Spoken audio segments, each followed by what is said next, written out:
ओम नमः शिवाय। आप सभी शिव भक्तों का शिव पुराण के इस कथा श्रवण में हार्दिक स्वागत है, अभिनंदन है और आप सभी को सादर प्रणाम। जैसा कि आप सभी को विदित है, हम इस महा शिव पुराण की संस्कृत मूल की कथा का नित्य प्रतिदिन श्रवण कर रहे हैं और उसी क्रम में आज हम जो 16वां अध्याय है उसकी कथा का श्रवण करेंगे। तो जो 16वां अध्याय है उसमें ब्रह्मा जी बात करते हैं कि कैसे उन्होंने किस किस चीज़ की रचना की जब वो सृष्टि की रचना कर रहे थे। तो ब्रह्मा जी कहते हैं, नारद, मैंने शब्द तन्मात्रा आदि सूक्ष्म भूतों की स्वयं ही पंचीकृत करके अर्थात उन पांचों का परस्पर सम्मिश्रण करके उनमें स्थूल आकाश, वायु, अग्नि, जल और पृथ्वी की सृष्टि की। पर्वतों, समुद्रों और वृक्षों आदि को उत्पन्न किया। कला से लेकर युग पर्यंत जो काल विभाग हैं उनकी रचना की। मुने उत्पत्ति और विनाश वाले और भी बहुत से पदार्थों का मैंने निर्माण किया, परंतु इससे मुझे संतोष नहीं हुआ। तब सांब सदाशिव का ध्यान करके मैंने साधन परायण पुरुषों की सृष्टि की। अपने दोनों नेत्रों से मरीचि को, हृदय से भृगु को, सिर से अंगिरा को, व्यान वायु से मुनिश्रेष्ठ पुलह को, उदान वायु से पुलहस्य को, समान वायु से वशिष्ठ को, अपान से क्रतु को, दोनों कानों से अत्रि को, प्राणों से दक्ष को, गोद से तुम को, छाया से कदर मुनि को तथा संकल्प से समस्त साधनों के साधन धर्म को उत्पन्न किया। तो यहाँ पे ब्रह्मा जी बता रहे हैं कि किस प्रकार जो मुनि हैं, ये सारे श्रेष्ठ मुनि हैं, उनको कैसे उन्होंने उत्पन्न किया, ये यहाँ पे उन्होंने बताया है। जिसमें कि सारे जो ऋषि हैं, भृगु हो चाहे वशिष्ठ हो, अंगिरा जी हो चाहे मरीच जो को हों, वो सारे हैं। तो महादेव जी की कृपा से सारे ये काम ब्रह्मा जी ने किए। तो ब्रह्मा जी ने कहा कि उसके पश्चात इसके बाद ये सारे ब्रह्मा जी की आज्ञा से मानव रूप धारण करके साधकों की प्रेरणा से साधन में लग गए। और इसके बाद ब्रह्मा जी कह रहे हैं कि मैंने अपने विभिन्न अंगों से देवता, असुर आदि के रूप में असंख्य पुत्रों की सृष्टि करके उन्हें भिन्न भिन्न शरीर प्रदान किए। तो मुने तदंतर अंतर्यामी भगवान शंकर की प्रेरणा से अपने शरीर को 2 भागों में विभक्त करके मैं 2 रूप वाला हो गया। नारद, आधे शरीर से मैं स्त्री हो गया और आधे से पुरुष। उस पुरुष ने उस स्त्री के गर्भ से सर्वसाधन समर्थ उत्तम जोड़े को उत्पन्न किया। उस जोड़े में जो पुरुष था वही स्वयंभव मनु के नाम से प्रसिद्ध हुआ। स्वयंभव मनु उच्च कोटि के साधक हुए तथा जो स्त्री हुई वह शतरूपा कहलाई। वह योगिनी एवं तपस्विनी हुई। तो इस प्रकार पूरे क्रम को बता रहे हैं और आगे भी हम इसके जो सार है उसका हम बताएंगे। तो ब्रह्मा जी ने जो कहा उसका जो संस्कृत मूल है, संस्कृत में जो श्लोक हैं उनके माध्यम से आपके सामने आपके समक्ष हम प्रस्तुत कर रहे हैं। और ये आप ध्यानपूर्वक भगवान भोलेनाथ को ध्यान में रहकर वो सुनिए। और ये भी आप समझ लीजिए कि जो संस्कृत है वो देववाणी भी है, इसलिए सारे जो श्लोक हैं, मंत्र आदि हैं वो संस्कृत में ही होते हैं, क्योंकि संस्कृत देववाणी है। ब्रह्मोवाच, और ये 16वां अध्याय है। तो ये 16वां अध्याय ब्रह्मोवाच, शब्दादीनि च भूतानि पंचीकृत्वा हत्मात्मना तेभ्यः स्थूलं नभो वायुवन्नि चैव जलमहिं पर्वतांश समुद्रांश वृक्षदीनपि नारदा कालादियुग पर्यन्त अनन्यान वास्रजम् सृष्टयन्ता परश्चापि नाह तुष्टो अभवं मुने ततो ध्यात्वं शिव शाम्भ साधका न सृजन् मुने मरीचे च स्वनेत्राभ्यं हृदयाद भृगुमेव च शिरसो अंगिरसं व्याना उत्पलं व्यानात् पुलहं मुनिसत्तमम् उदानाच्च पुलहस्त्यं वसिष्ठं च समानतः क्रतु पानाश्रोता व्यामत्रिं दक्ष च प्रणतः असृजं त्वा तदोत्सङ्गाच्छायायाः कर्दं मुनि संकल्पादसृजं धर्मं सर्वसाधन साधनम् एवमेतानहं सृष्ट्वा कृतार्थं साधकोत्तमान् अभवं मुनि शार्दूल महादेव प्रसादतः ततो मद्दाज्ञयातात् धर्मसंकल्प संभवः मानवं रूपमापन्नं साधकैस्तु प्रवर्तितः ततो अस्वजं स्वगाब्देभ्यो विविधेभ्यो अमितान् श्रुतान् सुरासुरादिकास्तेभ्यो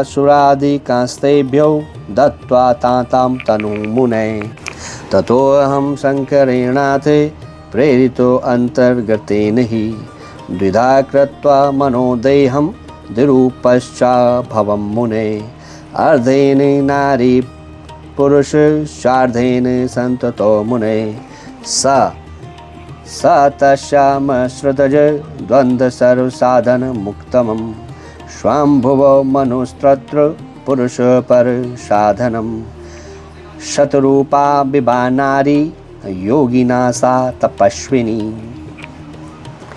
सा पुनर्मनुर्नातेन गृहीतातीव शोभना विवाह विधिना ताता सृजत्सर्गं समैथुनं तस्यं तेन समुत्पन्न तनश्च प्रियव्रतः तथैवोत्तात्पदानश्च तथा कन्यात्रयं पुनः आकूर्ति देवी ऋतुश्च प्रसूतिरिति विश्रुतः आङ्कूची रुचये प्रादात् कर्दामायै तु मध्यमां ददौ प्रसूति ददाक्षायो अत्तानपादानुजं सुतां तासां प्रसूति प्रसवै सर्वं व्याप्त चराचरम् आकूत्यं च रुचिरेश्चाद्भुत दन्दं यज्ञस्य दक्षिणा यज्ञस्य यज्ञरे पुत्रा दक्षिणायां च 12 देवहूत्यं कर्दमा च ब्राह्वयो याता सुता मुने दक्षा जातश्च सत्रक्ष तथा पुत्रस्य 20 धर्माय दत्ता दक्षिण श्रद्धा दास्तु 13 शृणोतासं च नामानि धर्मस्त्रीणां मुनीश्वरा श्रद्धा लक्ष्मी धृतिष्ठि पुष्टिमेधा श्रद्धा लक्ष्मी धृतुष्टिः पुष्टिमेधा तथा क्रिया बुद्धिर्लज्जा वसुः शान्तिः सिद्धि कीर्तिस्त्रयोदश ताभ्यं शिष्टा यवीयस्या 11 सुलोचना ख्यातिः सत्पथं भूति समृति प्रति क्षमा तथा सन्तिश्चानुरूपा च ऊर्जा स्वाहा स्वधा तथा भ्रगो मरीचिश्च तथा चैवाङ्गिरा मुनि पुलस्त्यः पुलहश्चैव क्रतुश्च ऋषिवरस्तथा अत्रि वसिष्ठो वहिष्ठ यथाक्रमम् ख्यातास्ता जगृहु कन्या भृगवादा साधकावरा ततः सम्पूरितं सर्वं त्रैलोक्याय सचराचरम् एवं कर्मानुरूपेण प्राणिनां विकापतये अज्ञया बहवो जाता असंख्याता दुर्जिर्षभा कल्पभेदेन दक्षस्य 6 कन्या प्रकीर्तिता तासां 10 च धर्माय शशिने 27 विधिना दन्तवादक्ष कश्यपाय 13 चतस्र पररूपाय ददौ ताक्षार्य नारदा भगवङ्गिरकृशश्चेभ्यो 2 कन्यै च दत्तवान् ताभ्यस्तेभ्यस्तु सञ्जाता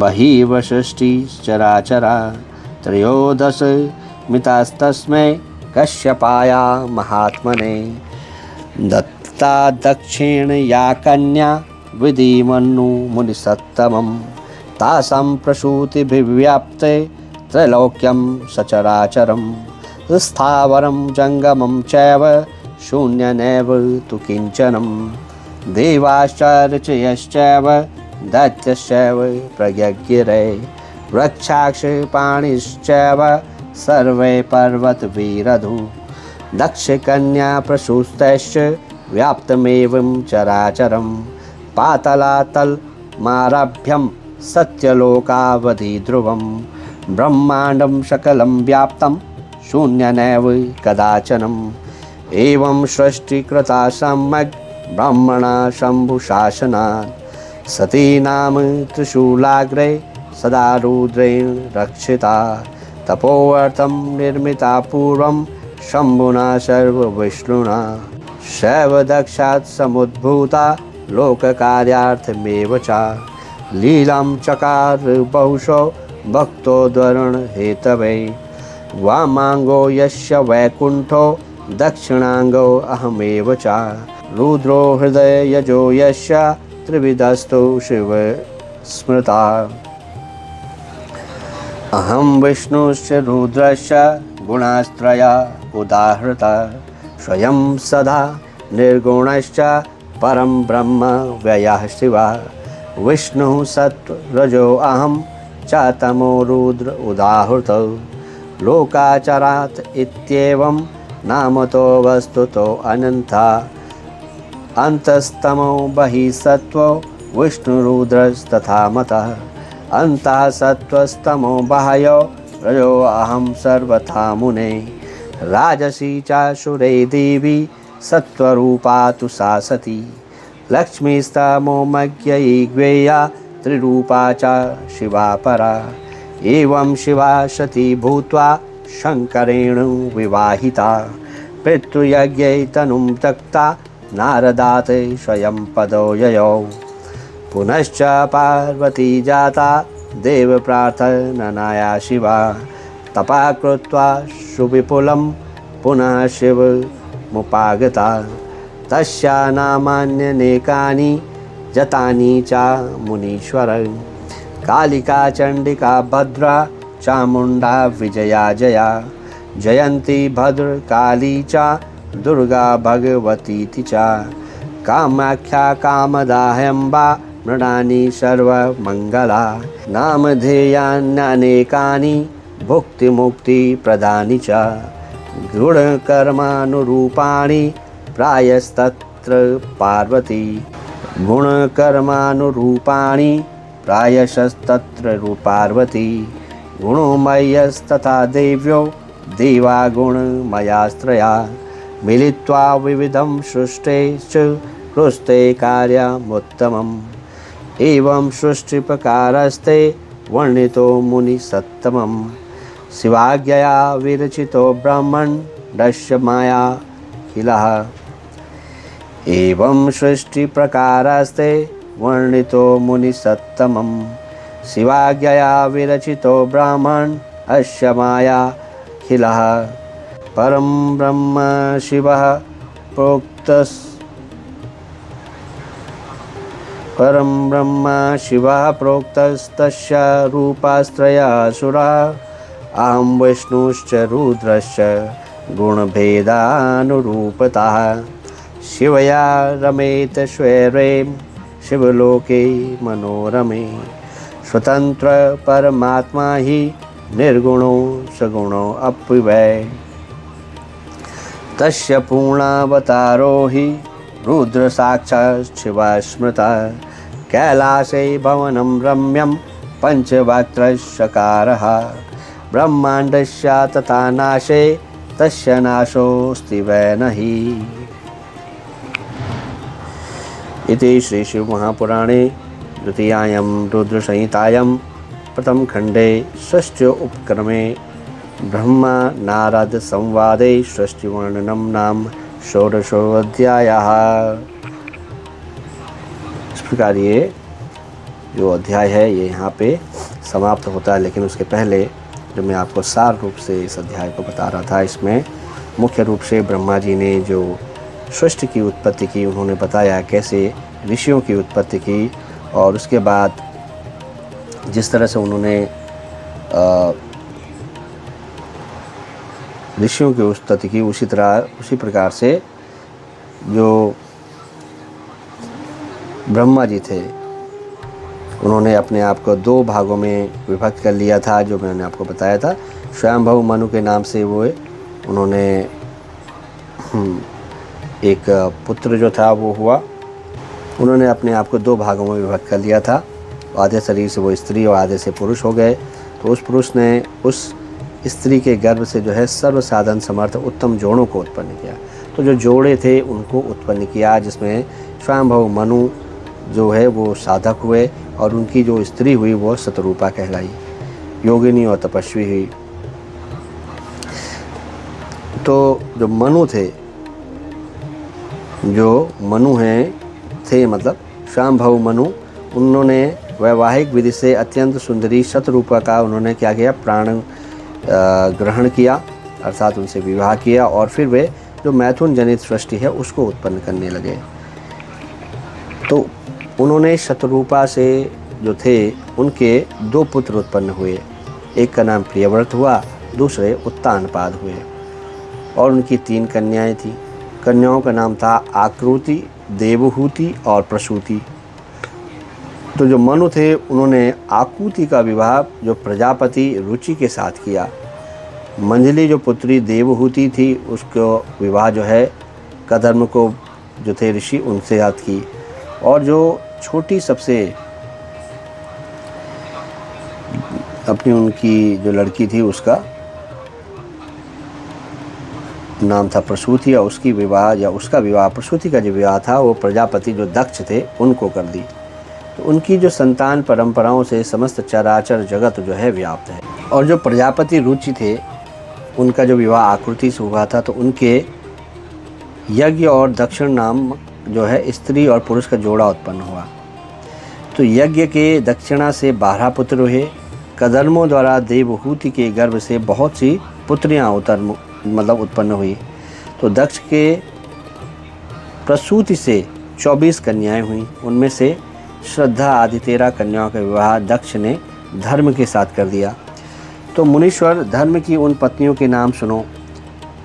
श्रद्धा, लक्ष्मी, धृति, तुष्टि, पुष्टि, मेधा, क्रिया, बुद्धि, लज्जा, वसु, शांति, सिद्धि और कीर्ति।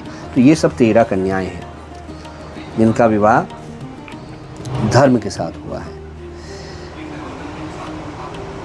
इससे छोटी जो शेष जो 11 सुलोचनाएं कन्याएं थी उनका नाम जो है ख्याति, सती, संभूति, स्मृति, प्रीति, क्षमा, सन्नति, अनुसूया, ऊर्जा, स्वाहा तथा स्वधा, भृगु, शिव, मरीचि, अंगिरा मुनि, पुलस्य, पुलह, कृत मुनि थे। अत्रि से वशिष्ठ, अग्नि और पितरों ने क्रमशः इन ख्याति आदि कन्याओं पाणी ग्रहण किया। तो इसमें जो प्रजापति दक्ष हैं उनकी जो कन्याएं हैं, तो दक्ष की कितनी कन्याएं थी? 24 कन्याएं थी। और 24 कन्याओं में से 13 कन्याओं का विवाह जो था धर्म के साथ हुआ। और बाकी की जो कन्याएं थीं 11 कन्याएं, उनका मैंने आपको बताया, जैसे उनमें सती भी थीं और ख्याति थी, सती थी, संभूति, ये सारी अलग अलग लोगों के, जिनमें शिव जी के साथ भी सती का आप सब जानते हैं विवाह हुआ था। और भृगु आदि जो मुनिश्रेष्ठ साधक हैं, इनकी संतानों से चराचर प्राणियों सहित सारी त्रिलोकी की नगरी भरी हुई है। तो इस प्रकार अंबिकापति महादेव जी की आज्ञा से अपने पूर्व कर्मों के अनुसार बहुत से प्राणी असंख्य श्रेष्ठ द्विजों के रूप में उत्पन्न हुए। तो बहुत सारे द्विज हुए। उनमें से कल्प भेद से दक्ष के 60 कन्याएं बताई गई। उनमें से 10 कन्याओं के विवाह उन्होंने धर्म के साथ किया। 27 कन्याएं चंद्रमा को ब्याह दी। फिर जो दूसरा कल्प हुआ, तो उसमें फिर दक्ष के जो कन्याएं हुई उनमें 10 उन्होंने जो विवाह किया, उनमें चंद्रमा को 27 ब्याह गई, धर्म के साथ 10 का विवाह हुआ। और तो विधिपूर्वक 13 कन्याओं के हाथ दक्ष ने कश्यप ऋषि के हाथ में दे दिए। तो नारद उन्होंने जो 4 कन्याएं श्रेष्ठ रूप वाले ताक्ष अर्थात अरिष्टनेमि को ब्याह दी तथा भृगु, अंगिरा और कुशाश्व को 2-2 कन्याएं अर्पित की। उन स्त्रियों से जो उनके पतियों द्वारा बहुसंख्यक चराचर प्राणियों की उत्पत्ति हुई। मुनिश्रेष्ठ, दक्ष ने महात्मा कश्यप को जिन 13 कन्याओं का विधि पूर्वक दान किया था, उसकी संतानों से सारी त्रिलोकी व्याप्त हुई। तो जो अस्थावर और जंगम कोई भी सृष्टि ऐसी नहीं है जो कश्यप की संतानों से शून्य हो। तो देवता, ऋषि, दैत्य, वृक्ष, पक्षी, पर्वत तथा तृणलता आदि सभी कश्यप पत्नियों से पैदा हुए हैं। तो इस प्रकार दक्ष कन्याओं की जो संतानों से जो है ये सारा चराचर जगत व्याप्त है। सो पाताल से लेकर सत्यलोक पर्यंत और समस्त ब्रह्मांड निश्चय ही उनकी जो है संतानों से भरा रहता है और कभी खाली नहीं होता। भगवान शंकर की आज्ञा से ब्रह्मा जी ने भली भांति सृष्टि की रचना की। और अब यहाँ पे जो सती देवी हैं, वो सती देवी लोकहित का कार्य संपादित करने के लिए वो दक्ष के यहाँ से प्रकट हुई थी। दक्ष की मतलब कन्या थी वो। तो रुद्रदेव ने त्रिशूल के अग्र भाग पर रखकर जिनकी हमेशा रक्षा की है, उन्होंने भक्तों के उद्धार के लिए क्या की, अनेक लीलाएं की। इसी प्रकार जो देवी शिवा हैं वो ही सती होकर शंकर जी से ब्याही गई, किंतु जो पिता के यज्ञ में पति का उन्होंने अपमान देखा था तो उन्होंने अपने शरीर को त्याग दिया था, फिर उसे ग्रहण नहीं किया। वे अपने परम पद को प्राप्त हो गई। फिर देवताओं की प्रार्थना से वे ही शिवा रूप में, फिर जब देवताओं ने प्रार्थना की तो वे फिर से जो शिवा हैं वही पार्वती रूप में प्रकट हुई। उन्होंने फिर भारी तपस्या की भगवान शंकर को प्राप्त करने के लिए। तो आज जो जगत है इसमें उनके अनेकों नाम प्रसिद्ध हैं। उनमें से जैसे कि अभी हमने नवरात्रि थी उसमें भी इसका विस्तार से बात की थी हमने इस पे। तो इस जगत में उनके अनेक नाम प्रसिद्ध हुए, जिसमें से कालिका, चंडिका, भद्रा, चामुंडा, विजया, जया, जयंती, भद्रकाली, दुर्गा, भगवती, कामाख्या, कामदा, अम्बा, मृणानी और सर्वमंगला आदि जो उनके नाम हैं वो बहुत, ये सारे नाम हैं। और ये सब भोग और मोक्ष देने वाले हैं सभी को। और ये सभी जो नाम हैं उनके गुण और कर्मों के अनुसार हैं। तो जिसका जैसा गुण है या कर्म है उसी के अनुसार उस देवी का नाम है। तो नारद जी से भगवान ब्रह्मा जी कह रहे हैं कि ये जो सारी सृष्टि है ये मैंने ही रची है, और ये ब्रह्मांड का जो भाग है मैंने ही रचा है, भगवान शिव की कृपा से किया है या उनकी आज्ञा से किया है। और भगवान शिव जो है परम ब्रह्म परमात्मा कहा गया है उनको। तो मैं, विष्णु और रुद्र, ब्रह्मा जी कह रहे हैं कि मैं, विष्णु और जो रुद्र हैं ये तीनों जो देवता हैं गुण भेद से उन्हीं के रूप बतलाए गए हैं। और भगवान शिव के बारे में तो भगवान ब्रह्मा जी कह रहे हैं कि वे जो है स्वच्छंद रूप से कहाँ विहार करते हैं, देवी शिवा के साथ वो शिवलोक में विहार करते हैं स्वच्छंद रूप से देवी शिवा के साथ। भगवान शिव क्या हैं, स्वतंत्र परमात्मा हैं, और वे क्या हैं, और निर्गुण और सगुण भी वही हैं। तो कुल मिला के, या अगर हम कहें सार रूप में, कि भगवान शिव ने ही इस सृष्टि की उत्पत्ति की, सृष्टि की रचना की। उसके पश्चात ब्रह्मा जी, विष्णु जी का उन्होंने भगवान विष्णु और भगवान ब्रह्मा जी को आज्ञा दी। जब वो उत्पन्न हुए तो उनको खुद ही संशय था कि भगवान शिव कौन है। ये सारी हम कथा में सुन चुके हैं, किस प्रकार उनको संशय था, उनका विवाद भी हुआ। उन्होंने इस तरह से आगे बढ़े, देखा उन्होंने कि किस प्रकार भगवान भोलेनाथ का कोई ना आदि है ना अंत है, वो अनंत हैं और वही सब जगह हैं। फिर उन्हीं की प्रेरणा से भगवान जब सृष्टि के लिए उन्होंने कहा तो ब्रह्मा जी को ये कार्य सौंपा, भगवान विष्णु को पालन का कार्यभार सौंपा, और स्वयं संहार के लिए वो रुद्रदेव के रूप में सृष्टि में प्रतिष्ठित हुए। तो अब आगे की भगवान भोलेनाथ की जो कथा है बहुत ही मनोरम है, असीम पुण्य फल वाली है, और सभी भक्तों को बहुत ही हृदयपूर्वक इसको सुनना चाहिए। भगवान भोलेनाथ की कृपा आप सभी के ऊपर रहो। भगवान भोलेनाथ सभी को भुक्ति मुक्ति का जो साधन है सभी प्रदान करते हैं, और भगवान भोलेनाथ कर्म फलदाता के साथ साथ कर्मों को नए सिरे से लिखने वाले, आपके जो सत्कर्म हैं, भगवान की भक्ति अगर आप करेंगे तो उनमें बहुत ही वृद्धि होगी, और पाप कर्म जिन्होंने किए हैं वो भगवान से क्षमा मांगे। क्षमा रूपी जो भगवान क्षमा कर देते हैं बहुत ही आसानी से, लेकिन वहाँ पे फिर दोबारा वो कभी कर्म नहीं होने चाहिए। भगवान भोलेनाथ की कृपा का प्रसाद सभी के ऊपर बना रहे। भगवान भोलेनाथ इस सृष्टि में बने रहें अपनी माया के साथ और अपने करुणा के साथ। सभी उनकी पूजा उपाख्यान करें, भगवान की कथा का श्रवण करें। और आप सभी से निवेदन है कि जो लोग इस कथा को सुनना चाहते हैं, इस परम पावन भगवान भोलेनाथ की कथा को, उनको ज़रूर श्रवण कराएं। जो संस्कृत में श्लोकबद्ध जो कथा है उसमें हो सकता है कि आपको अर्थों का अनुसंधान ना हो, लेकिन आप उसको केवल सुनेंगे तब भी आप पे बहुत ही बड़ी कृपा होगी भगवान की। तो आप सभी से विदा लेने का समय हो गया है। आपसे पुनः भेंट होगी शिव पुराण के अगले अध्याय में। तब तक के लिए हर हर महादेव, हर हर महादेव, हर हर महादेव। ओम नमः शिवाय। जय श्री केदार।